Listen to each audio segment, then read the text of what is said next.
Guantanamo. Vous vous souvenez de Guantanamo? On en a beaucoup parlé à une autre époque, moins aujourd'hui, et pourtant cette base militaire américaine à Cuba, elle est toujours en activité, même si Barack Obama avait fait la promesse, ou presque, là, de fermer Guantanamo. Visiblement, on n'y arrive pas. Et c'est une base qui est présentement visitée par notre invité Frédéric Bérard. C'est un docteur en droit constitutionnel, grand spécialiste du droit constitutionnel et auteur qui est obsédé par une histoire, celle de Marc Adair. Ça fait une douzaine d'années qu'il est obsédé par cette histoire, celle de ce jeune qui avait été arrêté en Afghanistan, souvenez-vous, par l'armée américaine. Il avait 15 ans à l'époque pour avoir supposément tué un soldat américain lors de combats. Et on parle d'un citoyen canadien là, qui a donc été détenu, torturé à Guantanamo pendant 6 ans avant d'être transféré au Canada en 2012 en échange d'un plaidoyer de culpabilité. Et depuis, il a obtenu une indemnité et a été pleinement libéré. Ça s'est fait en mars 2019. Alors, une longue histoire qui obsède notre invité au point où il est allé à Guantanamo pour compléter l'écriture de son livre sur le sujet. Frédéric Bérard, bonjour. Bonjour. Alors, ça fait 5 ans que vous travaillez, donc je l'ai dit, une douzaine d'années que vous vous penchez sur l'histoire, 5 ans que vous travaillez à l'écriture d'un livre, et là, il vous manquait des petites parties, quand même importantes, l'introduction, la conclusion. Vous vous êtes dit, je vais aller sur place et ça va m'aider à compléter le travail. Tout d'abord, pourquoi vous êtes obsédé par l'histoire d'Omar Khadr? C'est probablement pour moi l'histoire, en fait pas probablement, c'est assurément l'histoire de la plus grande injustice du Canada récent. Dans l'optique où le Canada a souscrit à des conventions internationales sur la protection des enfants soldats, le Canada de Stephen Harper a refusé de respecter d'une part ces mêmes conventions et d'autre part a envoyé des agents canadiens pour participer à la torture d'Omar Khadr alors qu'il était mineur. Khadr pensait qu'il s'agissait d'espèces de services consulaires, qu'on venait le sortir de là. C'était un piège, ce qui fait en sorte que la Cour suprême du Canada a tapé sur la tête du gouvernement Harper et de ses agents.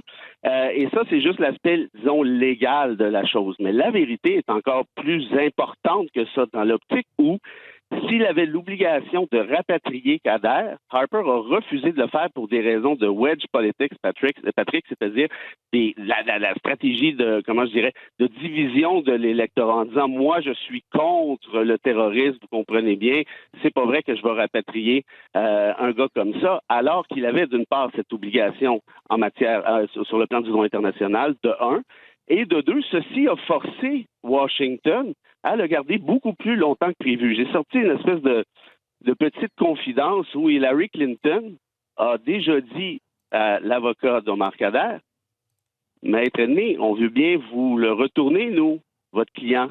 Mais si votre premier ministre refuse comme il le refuse actuellement, qu'est-ce que vous voulez qu'on fasse? Alors pour moi, très clairement, si on est capable de me trouver un équivalent, je suis tout oui, mais j'en ai pas trouvé par moi-même, disons.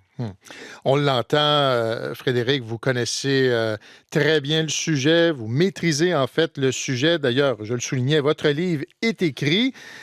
Pourquoi c'est important pour vous d'aller sur place? Parce qu'on comprend bien là, que c'est pas nécessairement des informations additionnelles là, que vous allez chercher. Là. Vous êtes là pourquoi? En fait, deux raisons. Premièrement, je voulais, évidemment, je suis la bête là, depuis un bout de temps. Mais je me suis dit, je dois aller à l'intérieur de celle-ci pour mieux comprendre, pour ressentir ce qu'il y en est. Et j'ai eu la chance, l'occasion d'assister à des audiences ici, un ancien proche de Ben Laden. Donc, je voulais voir comment ça se passait sur le terrain, puis c'est le cas de le dire, d'une part d'un point de vue justice, mais aussi d'autre part d'un point de vue organisation militaire. Je voulais sentir vraiment l'espèce d'atmosphère de l'île. Là, maintenant, c'est réussi, je pense. J'en ai une fort bonne idée, disons. Et le deuxième objectif que je recherchais, c'était un peu de tester mes thèses et mes hypothèses, Patrick, parce que, bon, c'est un livre qui est assez, je dirais, volumineux, c'est 500 pages, il y a beaucoup de notes, il y a beaucoup de sources. J'essaie de pas le faire trop académique, mais reste qu'il y a quand même certains volets qui sont plus, je dirais, didactiques en quelque sorte, puis je voulais voir, est-ce que ça tient, est-ce que je dis n'importe quoi? Or, la réalité, ce que j'ai pu constater jusqu'à maintenant, c'est que, et j'en suis heureux, là, c'est que je ne crois pas m'être trompé, sauf sur une chose, c'est que c'est pire que ce que je pensais, au final. Dans l'optique où, si je vous dis, Patrick, il y a eu 780 détenus qui sont passés ici, dans l'histoire de Guantanamo. Sur les 780, il y en a uniquement 41 qui ont été accusés. Des 41, il y en a seulement 6 qui ont été trouvés coupables, 6 qui ont fait des plea bargaining et 2 autres qui ont été condamnés comme tel. Alors, faites le calcul. Vous avez 2 condamnations sur 780. Vous avez les 6 plea bargaining dont je vous parle, dont celui d'Omar Khadr. Ce qui me confirme ceci, c'est que Guantanamo n'est pas un centre de justice, bien qu'imparfaite. On le savait qu'elle est imparfaite, évidemment, mais c'est même pas ça qu'elle vise, Guantanamo. Guantanamo se fiche de la justice, même de la justice militaire. Guantanamo, c'est un centre de détention, c'est un centre de torture, c'est un centre d'arbitraire. J'ai eu la chance de parler hier à un dénommé Hamilton, qui est le Chief Counsel de la défense ici à Guantanamo. Il y a un de ses clients qui a signé, qui a fait un plea bargaining, exactement, un plaidoyer de culpabilité, exactement comme Khadr. Il a purgé l'ensemble de sa sentence, de sa peine, ici même. Et là, il veut sortir depuis un bout de temps. Et Washington dit, non, reste ici. Et j'ai posé la question à cet avocat. J'ai dit, comment vous faites pour continuer? Comment vous faites pour croire à ce système-là? Il dit, je n'y crois plus, moi, à ce système-là. Le système des commissions militaires, c'est un échec à 100%. Mais comment vous faites pour vous lever le matin et continuer le travail? Il dit, je vais vous raconter l'histoire du Starfish, c'est-à-dire l'étoile de mer. C'est un gars qui est sur la mer, sur le bord de la mer, marée basse. Il y a des tonnes d'étoiles de mer. Et là, il les ramasse une après l'autre, puis il les lance dans l'eau pour essayer de les sauver. Il y a quelqu'un qui passe derrière lui, qui dit, qu'est-ce que tu fais, imbécile? Tu ne pourras pas toutes les sauver. Il y en a des milliers. Il dit, je le sais. Mais ce que je fais, c'est important pour elle. C'est émouvant de vous entendre, Frédéric. Et c'est cette hypocrisie, parce que c'est de ça dont il est question, vous le ressentez, vous l'avez ressenti sur place pour communiquer autant d'émotions, j'imagine que oui, là? Oui, absolument. Et puis, vous voyez, il y a beaucoup de dissonance. Le terme hypocrite, c'est le meilleur terme qu'on pouvait utiliser ici, Patrick, vous avez absolument raison. Dissonance cognitive aussi. En moi, on aime bien montrer le subway, l'allée de bowling et la nouvelle école construite pour les enfants des militaires.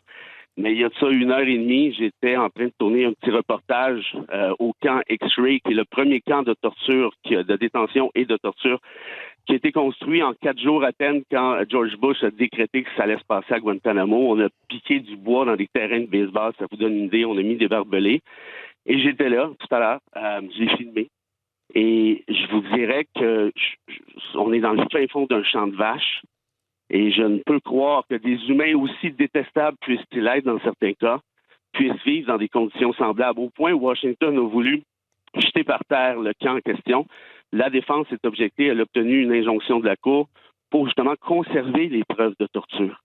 Donc, vous voyez un peu où on en est. Là, il y en a sûrement qui m'écoutent et qui se disent « Ouais, mais là, c'est une gang de... Bon, on sait, là, c'est des salauds, les Ben Laden et compagnie. » Mais évidemment que ce sont des salauds. Moi, j'ai aucun problème avec ça. Mais si, et je les défends pas, ce que je défends, c'est l'état de droit, c'est la règle de droit. Si vous avez de la preuve contre eux, très bien, ben accusez-les, puis condamnez-les, et puis c'est tout.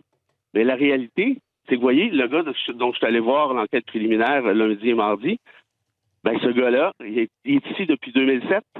Son enquête préliminaire a débuté en 2014 et elle n'est pas complétée au moment où je vous parle, qui fait en sorte qu'on n'a aucune idée quand aura lieu son procès. Moi, on m'a même laissé entendre qu'il n'aura pas de procès. Le monsieur est quand même assez vieux, il est très, très malade, il va très certainement mourir ici. Évidemment, est-ce que je défends un gars comme ça? Non. Mais j'aimerais bien que si on a quelque chose à lui reprocher, eh bien, qu'on l'accuse. Autrement, ben, qu'on s'excuse. Wow! Est-ce que je peux savoir comment vous avez fait pour obtenir la permission d'aller là-bas? Je vous promets que je vous raconte une fois revenu au Québec. J'aimerais bien sortir d'ici. C'est un peu compliqué, disons. OK. Bon, je comprends que vous préférez garder ça secret pour l'instant, puisqu'on parlait justement de secret. Frédéric Bérard, qui est un docteur en droit constitutionnel, auteur et qui va proposer, c'est prévu, attendez, pour le 1er novembre prochain, à moins que ça change, là, ce livre sur Omar Khadr. C'était passionnant de vous écouter et on aura très certainement l'occasion d'en reparler au moment de la parution du livre. Merci. Bonne fin de voyage. Je vous remercie très sincèrement, Patrick. Très apprécié. C'est moi qui apprécie la disponibilité de Frédéric Bérard qui nous parlait donc de Guantanamo.